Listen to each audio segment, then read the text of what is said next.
오늘 우리에게 주시는 하나님의 말씀은 로마서 12장 1절로부터 5절 말씀입니다. 신약성경 256쪽입니다.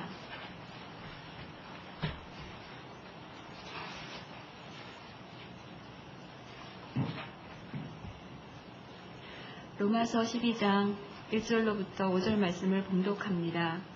그러므로 형제들아, 내가 하나님의 모든 자비하심으로 너희를 권하노니 너희 몸을 하나님이 기뻐하시는 거룩한 산 제물로 드리라. 이는 너희가 드릴 영적 예배니라. 너희는 이 세대를 본받지 말고 오직 마음을 새롭게 함으로 변화를 받아 하나님의 선하시고 기뻐하시고 온전하신 뜻이 무엇인지 분별하도록 하라. 내게 주신 은혜로 말미암아 너희 각 사람에게 말하노니 마땅히 생각할 그 이상의 생각을 품지 말고 오직 하나님께서 각 사람에게 나누어 주신 믿음의 분량대로 지혜롭게 생각하라. 우리가 한 몸에 많은 지체를 가졌으나 모든 지체가 같은 기능을 가진 것이 아니니 이와 같이 우리 많은 사람이 그리스도 안에서 한 몸이 되어 서로 지체가 되었느니라. 이것은 하나님의 말씀입니다. 오늘의 말씀의 제목은 변화와 한 몸입니다. 한 몸을 이루기 위해서는 변화되어야 합니다. 이것이 오늘의 말씀이 우리에게 주는 깨달음입니다. 사도 바울은 한 몸이 되는 것을 이야기하기에 앞서서 변화받아야 한다고 합니다. 교회가 한 몸이 되기 위해서는 우리 한 사람 한 사람이 날마다 그리스도의 장성한 분량까지 되기 위하여 변화받아야 합니다. 일신후 일신이라는 고사성어가 있습니다. 날마다 새롭고 또 날마다 새롭다. 이 고사성어는 중국 은나라 탕왕의 이야기입니다. 탕왕 반명왈 구일신이어든 일일신하고 우일신이라 하며 탕왕의 반명에 이르기를 진실로 어느 날에 새로워졌거든 나날이 새롭게 하고 또 날로 새롭게 하라 라고 했습니다. 이것에 대해서 밑에 해석을 달았는데요. 반은 목욕을 하는 그릇이요 명은 그 그릇에 글을 새겨 스스로 경계하는 말이다. 구는 진실로이다. 탕왕은 사람이 그 마음을 깨끗이 씻어서 악을 제거하는 것이 마치 그 몸을 목욕하여 때를 제거하는 것과 같다고 여겼다. 그러므로 그 그릇에 명한 것이다. 진실로 하루에 그 옛날에 물든 더러운 것을 씻어서 스스로 새로워짐이 있으면 마땅히 이미 새로워진 것을 인하여 나날이 새롭게 하고 또 날로 새롭게 하여 조금이라도 간단함이 있어서는 안 됨을 말씀한 것이다. 중국 고대 태평시대의 한 왕인 탕왕이라는 임금이 있었는데 세숫대야인지 목욕통인지 학자들마다 의견이 분분하지만 당시 청동으로 이러한 목욕도구를 사용했나 봅니다. 그 목욕 도구에 새긴 글이 일신 우일신이라는 글이라는 겁니다. 이렇게 자기를 되돌아보고 이렇게 자기를 점검하는 왕이었다면 이 왕은 아마도 훌륭한 왕이지 않았을까 짐작을 해봅니다. 여러분, 하나님을 알지도 못하는 세상의 훌륭한 한 임금도 그렇게 날마다 목욕을 하면서 날마다 새로워지기를 날마다 점검하고 자기를 되돌아본다면 하나님을 내 마음에 모시고 살아가는 우리가 어떻게 굳은 마음을 가지고 옛 마음을 그대로 가지고 살아갈 수 있겠습니까? 우리는 날마다 변화받기를 간구해야 합니다. 오늘 말씀은 그러므로로 시작합니다. 그러므로라는 접속사는 앞의 내용을 원인으로 다음에 결론을 내리는 데 쓰입니다. 그렇다면 앞의 내용은 무엇일까요? 로마서는 크게 교리적인 부분인 1장에서 11장과 윤리적인 부분인 12장에서 16장으로 나뉘는데 이 접속사는 바로 교리적인 부분과 윤리적인 부분 전체를 연결하는 접속사입니다. 그 앞에 나오는 교리를 요약적으로 말하면 모든 사람은 죄인이고 죄인은 죽어야 하는데 하나님의 은혜가 주어졌고 우리가 그것을 믿으면 구원을 얻을 수 있고 또 그렇게 해서 우리가 구원을 얻었다는 것입니다. 한마디로 말해서 그러므로는 그리스도인이 된 우리와 그리스도인의 삶을 연결하는 것입니다. 우리는 이제 하나님의 은혜를 어떻게 살아야 합니까? 바로 그것입니다. 보통 종교는 윤리를 먼저 말합니다. 다른 사람에게 자비하게 대하라, 인으로서 대하라, 이런 것들이 종교의 가르침입니다. 하지만 하나님의 말씀은 윤리적인 가르침을 앞세우지 않습니다. 우리 자신의 본질이 무엇인지를 먼저 말합니다. 그것에서 참된 윤리가 나오기 때문입니다. 바울은 사람들에게 그리스도인임을 주지시킨 다음 어떻게 살아야 할 것을 권면합니다. 바울은 하나님의 모든 자비하심으로 권한다고 말합니다. 바울은 다른 사람에게 권면할 때 자신의 사도권을 주장하지 않았습니다. 또 나이 많은 혹은 예수를 오래 믿은 자신의 경험을 바탕으로 하고 있지도 않습니다. 오직 하나님의 자비의 권위로서 권면합니다. 부드럽지만 확실한 충고를 하는 것입니다. 충고의 내용은 너희의 몸을 하나님이 기뻐하시는 거룩한 산 제물로 드리라는 것입니다. 동물이 아니라 이제는 자신 자체가 제물이 되는 것입니다. 여기서 몸은 영혼과 다른 우리 육체만을 의미하는 것이 아닙니다. 여기서 몸은 어떤 사람 그 자체를 말하는 것입니다. 자신이 죽었으니 이제 그리스도인은 자신의 삶이 자신의 것이 아닙니다. 그런데 특이한 점은 산 제물로 드리라는 것입니다. 여러분이 아시다시피 구약에 나오는 제사에서 동물을 드릴 때는 동물을 죽여서 드립니다. 제사장이 제물을 죽일 때 제사하는 사람은 손을 그 제물의 머리 위에 놓습니다. 그 이유는 본래 죽을 사람은 제사를 드리는 사람이지만 제물이 대신 죽는다는 것을 뜻합니다. 그런데 여기서 산 제물로 드리라는 것은 무엇입니까? 바울은 제물을 드리라는 말로 우리 자신을 하나님께 희생 제물로 드려야 한다는 것을 비유적으로 말하면서도 우리가 죽어 없어지는 것이 아니라 그리스도인으로서 살면서 우리의 삶 자체가 하나님께 드려져야 한다는 것을 이 말을 통해서 말하고 있는 것입니다. 우리는 살아있는 제물로서의 삶을 살라고 바울은 말하고 있습니다. 예수 그리스도를 구주로 믿는 우리에게는 새로운 제사가 필요한데 그것은 바로 자신이 제물이 되어 하나님께 바쳐지는 것입니다.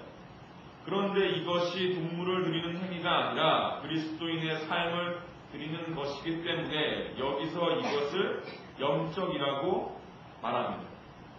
이것은 본래 마땅한, 합당한이라는 의미를 가진 헬라어입니다. 다시 말해서 그것이 그리스도인으로서 드려야 하는 마땅한 예배라는 것입니다. 그래서 바울은 말합니다. 이런 삶을 살기 위해서는 마땅히 변화를 받아야 한다는 것입니다. 우리 말로는 마음으로 번역된 말은 헬라어에서 마음과 정신을 다 포괄하는 말입니다. 우리의 본질 중에 감정적인 어떤 부분만 뜨거워져야 한다는 것이 아닙니다. 그리스도인이 되었으면 우리 사고 구조가 바뀌어야 한다는 것입니다. 새롭게 한다는 말은 말 그대로 갱신을 의미합니다. 다시 본래 하나님이 창조하신 마음으로 돌아가야 한다는 것입니다.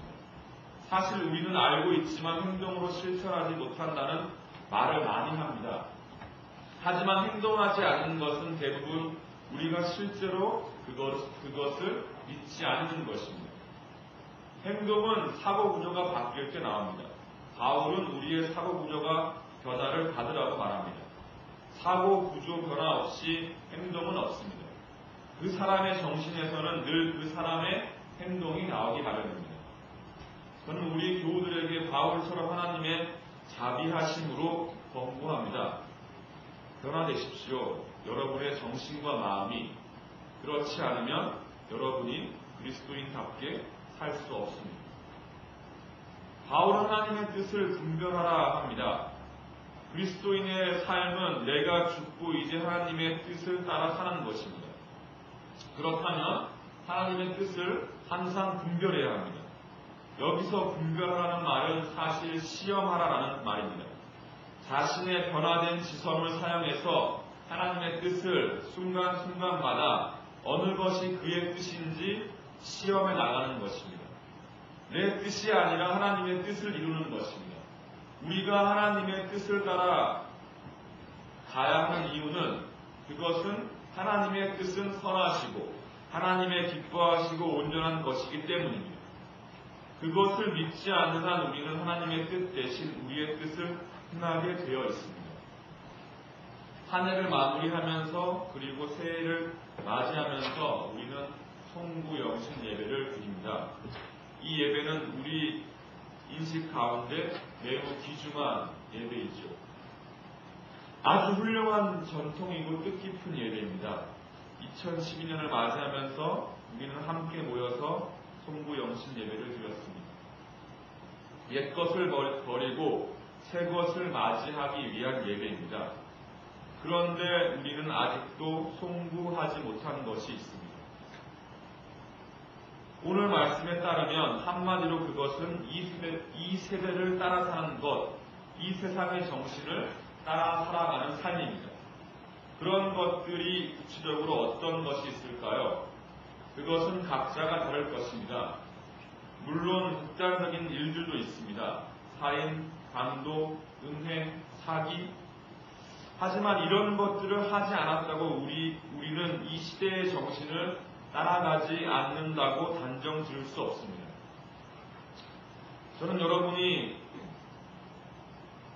구정 때 혹은 동창회에 가서 혹은 사업상 술 한잔 하는 것과 같은 것에 대해서 말하고 싶지는 않습니다.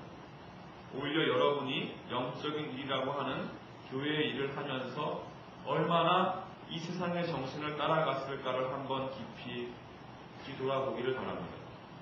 세상의 정신을 따라가는 것은 내 자신을 하나님께 드리기를 거부하는 것이고, 극단적으로 말하면 내가 살기 위해서 하나님을 이용하는 것입니다. 내가 살려고 하는 삶, 그것을 위해서 걸어가는 모든 삶이 우리가 버려야 할 것입니다. 하나님이 가장 가증히 여기는 것은 하나님 없이 예배하는 것입니다. 율법서와 예언서를 통해서 하나님이 이스라엘 백성에게 주로 책망한 것이 그것입니다. 예물을 드리고 율법의 모양은 따르지만 율법의 본질을 따라가지 않는 것입니다.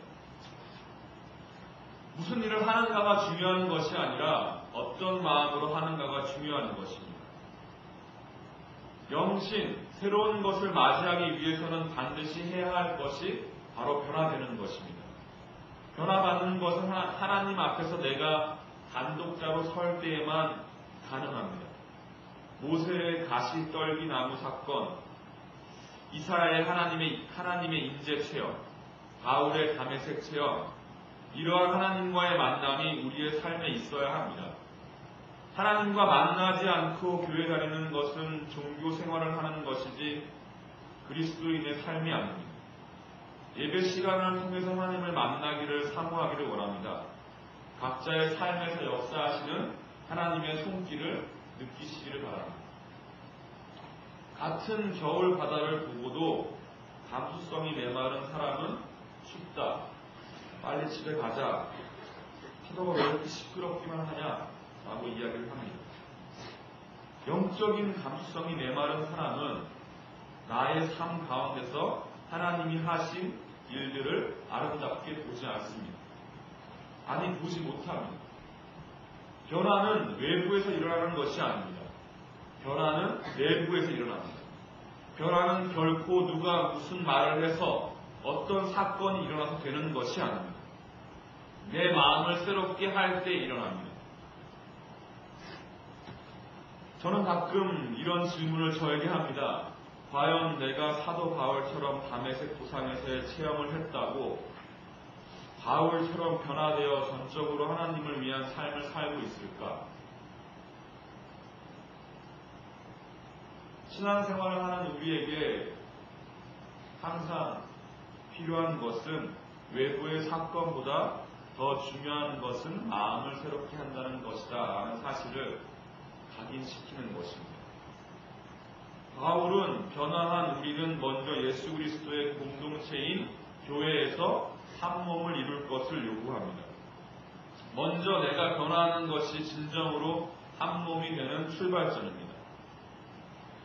만화 영화를 보시면 변신해서 합체하는 로봇이 나오죠. 합체를 하면 힘이 세져요. 저는 그것을 보고 왜 저렇게 각자 싸울까? 처음부터 합체를 하지. 합체를 하기 위해서는 각자의 몸이 변합니다. 그리고 각자 팔이 되고 다리가 되고 몸통이 되고 무기가 되곤 합니다. 내가 변화되지 않고서는 결코 누구와도 하나가 될 수 없습니다.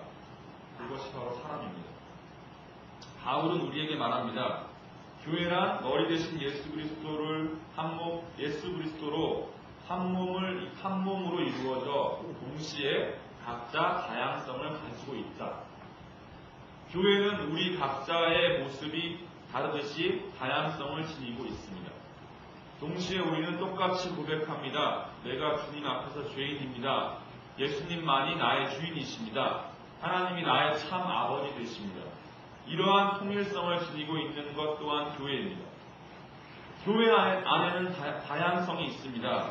오늘 5절 말씀입니다. 이와 같이 우리 많은 사람이 그리스도 안에서 한 몸이 되어 서로 지체가 되었습니다. 우리가 교회를 생각할 때 한 사람 한 사람 모두를 하나님께서 불러주셨다는 다양성을 기억해야 합니다. 교회가 다양성을 강조한다는 것은 무엇을 의미할까요? 바로 각 사람의 개성과 자유를 존중한다는 것입니다. 하나님은 우리 한 사람 한 사람을 아들, 딸로 삼아주셨습니다. 우리 개개인을 너무나 사랑하십니다. 그렇기 때문에 우리는 고귀한 존재입니다. 우리는 이 사실을 머리로는 알고 있지만 가슴으로 몸으로 실천하지는 못하고 있습니다. 또한 이 사실을 내 자신에게는 적용하고 있지만 다른 사람에게는 적용하지 못하고 있습니다. 또한 많은 사람들이 모여서 예배를 드리지만 동시에 개별적으로 예배를 드리는 것입니다. 나라는 한 사람 그 존재 자체가 예배를 드리는 것입니다. 더 이상 나 자신을 숨기거나 숨어 있어서는 안 됩니다. 사람 앞에서는 숨어 있을 수 있지만 하나님 앞에서는 숨어 있을 수 없습니다. 하나님 앞에서는 누구나 특별하지 않은 존재가 없습니다. 남녀노소 누구나 소중한 것입니다. 지식을, 물질을, 재능을 많이 가졌던 가지지 않았던 소중한 것입니다. 하나님께서는 그렇게 한 사람 한 사람 소중히 여기시기 때문에 우리는 오늘 여기 나와 있을 수 있는 것입니다. 저는 입버릇처럼 이야기합니다. 교회 같은 공동체는 이 세상에 존재하지 않는다. 남녀노소를 불문하고 또 무엇을 많이 갖거나 많이 갖지 않았거나를 불문하고 우리는 예수 그리스도의 이름으로 모여서 함께 기뻐할 수 있습니다. 교회에는 다양성과 함께 통일성이 있습니다. 이 다양성이 소중한 것임에도 불구하고 다양성만을 강조할 때 개인주의로 흘러갑니다. 개인주의가 확대되면 이기주의로 번져갑니다. 이기주의에 빠지면 나 아닌 다른 사람을 용납하지 않습니다. 분열하기 시작합니다. 포용력도 배려심도 없어집니다. 나만 잘났다고 생각합니다. 교만해집니다. 이것은 다양성을 잘못 이해하고 내 편한 대로 해석하기에 나타나는 현상입니다. 교회는 다양하지만 하나님의 말씀 안에서 하나가 되어야 합니다. 머리 대신 예수 그리스도로 하나가 되어야 합니다. 각기 다양하지만 예수님이 교회에게 허락하신 소명이 있기에 우리는 그 소명을 붙잡고 하나가 되어야 합니다. 그러나 교회를 하나로 묶고 있는 것은 획일성이 아닙니다. 통일성입니다. 교회는 집단이 아니라 공동체입니다. 자칫 통일성만을 강조하다 보면 획일성에 빠지기가 쉽습니다. 우리는 주님이 주신 목표로 함께 달려가야 합니다. 그래야만 건강한 교회가 됩니다. 그리스도의 몸인 교회는 건강해야 합니다. 올바로 영적으로 바로 서야 합니다. 내가 내 역할을 충실히 감당할 때에 교회는 바로 섭니다. 하지만 동시에 우리는 전체의 한 부분임을 잊지 말아야 합니다. 마땅히 생각할 그 이상의 생각을 품지 말라고 오늘 우리에게 말씀합니다. 이것이 무슨 뜻입니까? 예수님을 믿으면 꿈을 꾸지 말아야 합니까? 비전을 품지 말라는 뜻입니까? 결코 그런 뜻이 아닙니다. 예수님을 믿는 자는 꿈을 꾸는 자여 비전을 품는 자입니다. 하나님께서는 이렇게 말씀하십니다. 내가 교회에 속한 존재가 되었느냐? 내가 한 몸에 속한 지체가 되었느냐? 그러면 마땅히 교회 전체를 생각할 줄 알아라. 예수 그리스도께서 교회의 주인임을 알고 내 역할을 감당하라는 말씀입니다.